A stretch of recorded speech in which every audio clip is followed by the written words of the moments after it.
So this big spaceship lands outside Jacksonville's ugly football stadium.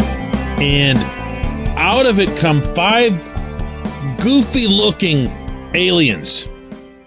But they've all been embedded with the brains of the most brilliant football minds ever.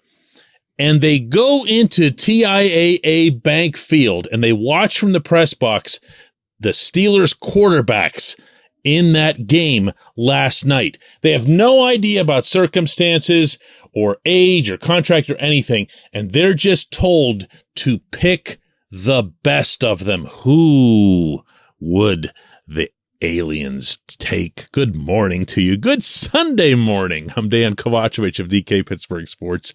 This is Daily Shot of Steelers. It comes your way bright and early every weekday and occasionally on a Sunday like this after a game. If you're into hockey and or baseball, I also offer daily shots of Penguins and Pirates where you found this. Steelers 16, Jaguars 15 as ever. The outcome is immaterial of a preseason game, but the performances within them are not, particularly not when they involve the most important position and the franchise's most important positional pivoting point this century. As such, it can be argued that these are some of the most important passes we've seen in a long time.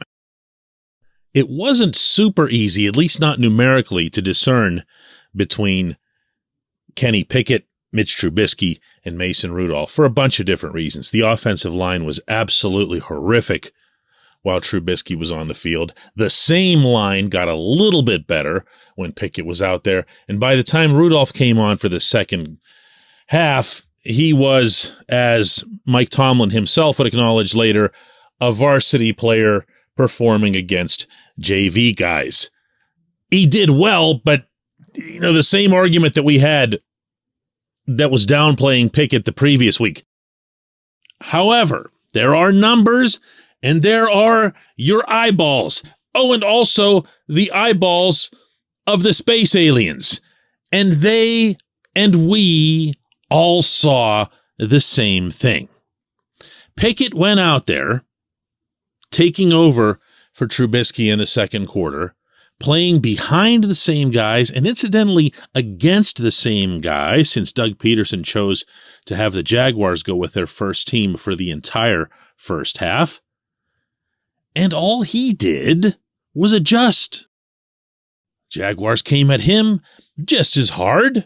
And again, the O-line play was a little bit better, but Pickett got the best of them by picking them apart a little bit. Right away, just boom, boom, boom. Quick, little passes, super accurate. Right where they needed to be, when they needed to be, how hard/soft they needed to be, and even the shape of how they'd get there. And you know exactly what I'm talking about with that beautiful drop into Pat Freiermuth's arms down the middle of the field. There was nothing that looked even a little bit flappable about Pickett through the whole thing. He had 42 seconds to get the Steelers into the end zone. He moved them down there mechanically. He got a touchdown to George Pickens on a really good ball, even though there was a Jacksonville player right in his face. That got nullified by a penalty, so he comes right back on the very next pass, throws it to Benny Snell out in the flat. Snell does a terrific job with his body control to get into the end zone. It's winning football. It's winning football. What can you expect at Point Park University in downtown Pittsburgh? Respect, rigor, relevance. That's the Point Park pledge. You'll be treated with respect while being challenged and supported academically to graduate with career-ready, relevant skills. Visit pointpark.edu to learn more. The game of football isn't a scouting combine. It's not about who can throw the ball the deepest. Kenny can't do that. It's not about who's going to be able to outrun this guy or that guy. Kenny can move, and he can throw on the move, but he's still not that guy either. What Kenny is just a quarterback. He's a quarterback who makes plays. And in some cases, he makes plays out of nothing. And he makes them habitually, as his history as Pitt showed powerfully, when it matters the most and largely without breaking a sweat. This was what Tomlin had to say in Jacksonville last night to that specific subject. It's probably who he is. I know he did it next door. He probably did it in high school. He probably did it in Little League. Some things people are born with. Born with it. Wow. These are not things that you say about a backup quarterback. He's never in a million years going to say that Chris Oladokun was born with it. Just like he never said that Charlie Batch or Brian Leftwich or anyone else who was a backup was born with it. This is going to be the starter for the Pittsburgh Steelers for a lot of years. I think we've all seen enough to have at least teased that concept to us already through OTAs, minicamp, training camp, and now this preseason, and the data will powerfully support that, since through 2 games, Kenny's got, and you're going to want to sit down for this, 19 completions in 22 attempts for 171 yards, 3 touchdowns, and a 142.05 QB rating. That's amazing, okay? I don't care what the circumstances are. Now, factor into that in this game, he was 6 of 7 for 76 yards, but the lone incompletion was that deliberate spike once he got into the Jacksonville red zone and needed to stop the clock. So, okay, what's missing here? Is it fear? Is that the issue? Is that what everyone's worried about right now? Can't put him out there. Can't let him fail. Can't let him get hurt because of that offensive line. No need to put him out there against the Bengals and the Patriots because, well, our team might lose to the Bengals and the Patriots, and that'll make us feel less happy about Kenny. We're perfectly prepared to throw Mitch out there and let him lose to those teams, possibly even let Mitch get decapitated because he'll be playing behind that offensive line, after which we can put Kenny in because we like him. You see what I'm saying here? Don't be afraid of this. Don't be afraid of this. When we come back, J1Q.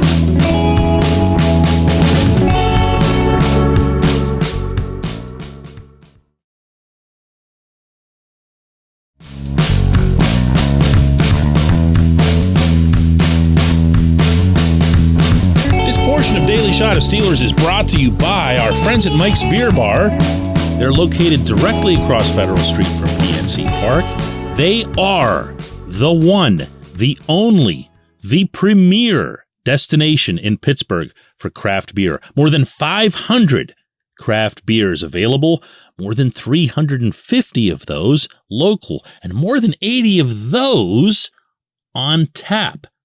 Mike's can't be topped, not for beer, not for the awesome kitchen and menu that's available, and not for all the special events that are going on there. Check them out online at mikesbeerbar.com. Mike's Beer Bar, right across Federal Street from PNC Park.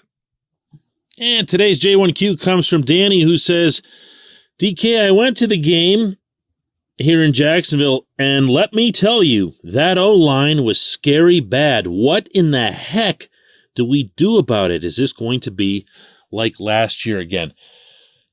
Danny, I don't believe that it will, even though I couldn't agree more strongly with your assessment of it. It was, actually, come to think of it, your term is perfect. Scary bad. Because to dovetail with what I mentioned at the end of the opening segment here, a lot of people, a lot of fans, I got the sense last night, are scared. They feel like this entire offense and all of this quarterback fun can be derailed by those guys. And you know what? Not to sit here and toot the horn or whatever, but who's been telling you this for weeks, everyone? even gotten critiques from regular listeners. Why do you talk about the offensive line so much? Why do you focus on that so much?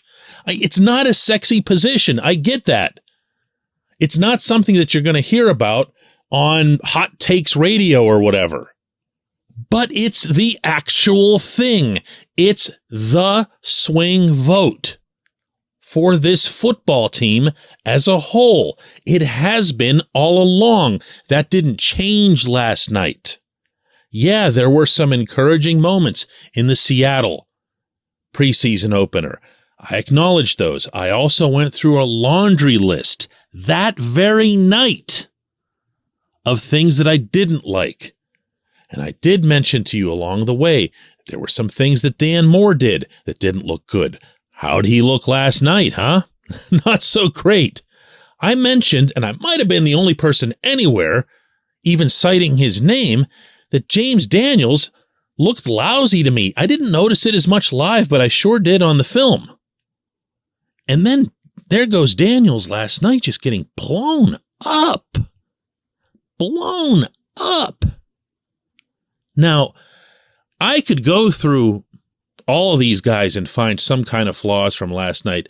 Maybe not Chooks as much, maybe not Mason Cole as much, but Moore was lousy. The rotating left guards between Kevin Dotson and Kendrick Green were lousy, and Daniels was awful. That's a 3 out of 5, really, if you count the left guard guys as 1. Where do you go with that? I mean, if you're Tomlin, you're focused internally. That's always going to be a default mode. They put a lot of money into these guys. They put a lot of money into Daniels. That's a $24 million investment. And you better believe they're going to make every attempt to try to get the most out of these guys while at the same time not being as dumb and stubborn as they were last year when they said, we'll just fix them along the way. There is work to do. Now, I will give the head coach immediate credit for something last night in that he left those guys out there, especially the guys on the left side, Moore and the rotating left guards, well into the third quarter. Just trying to give them a chance to maybe bounce back, to gain some confidence, to let the game slow down in front of them or something. But Daniels? I mean, how did that happen? There's not a history of this with him in Chicago. He did have his rough spots with the Bears. He openly acknowledged those to me when we spoke about this several weeks ago. But this isn't the performance that anyone's seen on film over the course of his young NFL career. So you'd like to think he'll bounce back. You'd like to think that Cole could be a kind of a steady guy in the middle, and Chooks is going to be Chooks.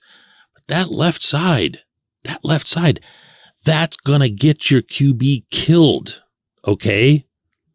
That's going to get your QB depth chart needing to go to like 5 or 6 in order to make it through the first month. Now, that said, I feel it's important to add this. You can't come within a solar system of choosing who your quarterback will be based on the quality of your line play and your fear that the quarterback that you like will get hurt. The truth is, any quarterback that you get hurt devalues your team, devalues your roster. The infinitely more appropriate approach that you should be taking here, if you're Tomlin and Omar Khan, is looking for solutions. Again, that has to start internally. It should start internally. But I know the list isn't great of the free agents that are out there. And I know that trades are a rare and semi-dangerous thing in the NFL because you'll bring in an offensive lineman via trade in the final week of the preseason, and they have to come in and learn your playbook from scratch, and they're going to look no different than some of these guys did last night. It's not easy, but you can't just hope it away. That's what Tomlin and Kevin Colbert tried to do last summer, and it ended up really, really hurting them. This time, the actions have to be aggressive and immediately beginning this morning on South Water Street. I appreciate the question. I appreciate everyone listening to this extra edition of Daily Shot of Steelers. We'll do a regular old one tomorrow.